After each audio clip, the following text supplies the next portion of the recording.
Bugun PUBG ga Oldivi Fraun va Nuqara Custom X'lari qo'shildi. Shu bahona men PUBG akkauntimga 200 ming UC soldim. Ha, bu 2000 dollar degani. Siz o'ylayotgandirsiz, bu bola jinnimi, shuncha pulni o'yinga sarflaydi? Da do'stlar, men jinniman. Hammasini qo'ying, OpenKS'ni ko'ring, qanday omadli bo'lyapti, lekin shu joyda mana vahima bosdi. Nega hamma narsani chiqarib beryapti-yu, lekin Fraunni chiqarib bermayapti? Nahotki 200 ming UC ga Fraunni bermasa deb turganimda, Hey, Fraunni berib qo'ydi. Fraun berdi.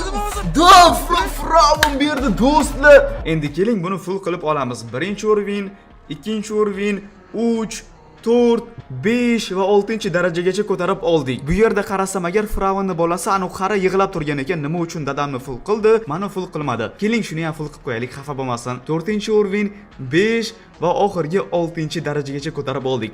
Endi esa keling yumpini ham full qilib qo'yamiz. Yumpini ham 7-o'rvingacha ko'tarib oldik va bu go'zallikni qarang, qanday bir chiroyli. Bu go'zallik albatta like va obunaga arziydi. Aytgancha, to'liq OpenKS videoni YouTube kanalimizda ko'rishingiz mumkin.